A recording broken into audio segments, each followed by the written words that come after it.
Chincholi MIDC येथील Sai chemical या कंपनीला अचानक भीषण आग लागली। या आगीमुळे आजूबाजूचे परिसर मोठ्या प्रमाणात दूषित झाले आहे। या प्रकरणी संबंधित एमआयडीसीच्या अधिकाऱ्यांकडून माहिती घेतली असता या केमिकल कंपनीला एमआयडीसी विभागाने तिथे पाण्याच्या बाटल्या व पाऊच तयार करण्यासाठी ही जागा दिली होती, तसे यामध्ये नमूद केले आहे। असे असताना देखील एमआयडीसी मध्ये अनेक केमिकल फॅक्टरी प्रदूषण खात्याकडून परवानगी नसताना सुद्धा बिनधास्त चालू आहेत। त्यामध्ये प्रदूषण अधिकारी आणि काही एमआयडीसीचे अधिकारी देखील सामील आहेत। या परिसरातल्या विषारी केमिकलच्या वायूमुळे व त्यापासून होणाऱ्या प्रदूषणामुळे परिसरातील शेतकरी त्रस्त आहेत। अनेक शेतकऱ्यांच्या व गावकऱ्यांच्या तक्रारी प्राप्त होऊन सुद्धा संबंधित अधिकारी कुठल्याही पद्धतीची कारवाई करायला तयार नाहीत।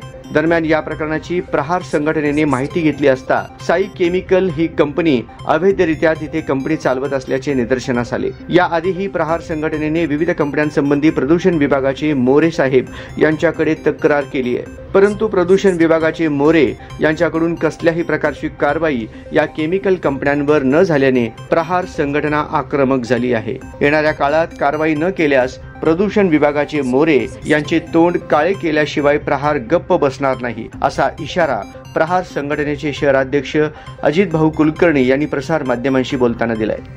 नमस्कार, मी अजित कुलकर्णी, प्रहार जनशक्ती पक्ष शहराध्यक्ष सोलापूर।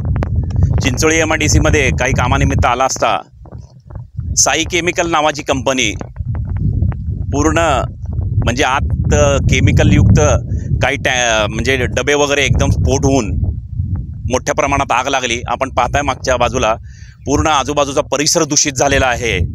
प्रदूषण खात्याला वेळोवेळी याच बाबतीत नाही, साई केमिकलचं सोडा ह्याच्या आधी सुद्धा अनेक कंपन्यांच्या विरोधात पत्रव्यवहार केला असता प्रदूषण अधिकारी मोरे कुठल्याही पद्धतीची कारवाई करायला तयार नाहीत। या प्रदूषणामुळे अनेक लोकांना, आजूबाजूच्या फॅक्टरीवाल्यांना त्रास होतो। इथून निघणारं केमिकलयुक्त जो धूर आहे, जर धूर कोणाच्या डोळ्यात गेला किंवा लहान मुलं असतील, वयोवृद्ध माणसं असतील, याच्यापासून फार मोठ्या प्रमाणात त्यांना धोका उद्भवण्याची शक्यता आहे। अशामध्ये केमिकल फॅक्टरी उन्हाळ्यात स्फोट होतो आणि जर काही जीवितहानी झाली किंवा मानहानी झाली तर याला जबाबदार कोण, असा मला सामान्य जनतेला प्रश्न विचारायचा आहे। जेणेकरून ही फार मोठ्या प्रमाणात दुर्घटना घडलेली आहे। अशा अनेक दुर्घटना इथं एमआयडीसी, चिंचोळी एमआयडीसी परिसरात घडतात।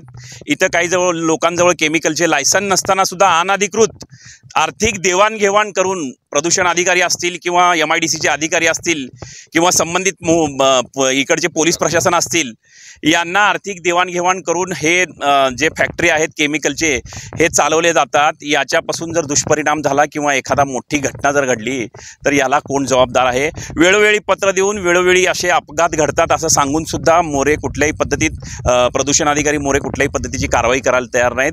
आता प्रदूषण अधिकारी आणि प्रहार यांच्यामध्ये जे काही वादवितुष्ट होणार आहे तो शेवटच्या टोकाला जाणार आहे आणि प्रहार जनशक्ती पक्षाच्या वतीने मोरेंना काळं फासल्याशिवाय आम्ही आता गप्प बसणार नाहीत, या माध्यमातून सांगू इच्छितो। धन्यवाद। नमस्कार, मी ज्योतिराम शिंदे, सब फायर ऑफिसर, चिंचोली एमआयडीसी। आम्हाला कंपनीतून असा कॉल आला की साई केमिकल कंपनीमध्ये आग लागली आहे, प्लॉट नंबर B36 मध्ये। कॉल आल्याबरोबर आम्ही आगीच्या घटनास्थळी ताबडतोब हजर झालो। आगीचे मोठे रौद्ररूप दिसल्याबरोबर आम्ही अग्निशमन वाहनापासून दोन होजरीलच्या 2 लाईन टाकून आग विझवण्याचा प्रारंभ केला आणि पाण्याची कमतरता जाणवत असल्यामुळे आम्ही पाण्याचे 2 टँकर 12,000 लिटरचे 2 टँकर मागवले आणि सोलापूर महानगरपालिका यांचे अग्निशमन एक वाहन हे घटनास्थळी हजर झाले होते।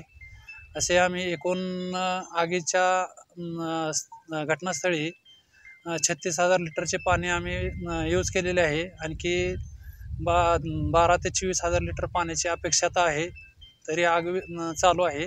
आमचे आग विझवण्याचे शर्थीचे प्रयत्न चालू आहेत।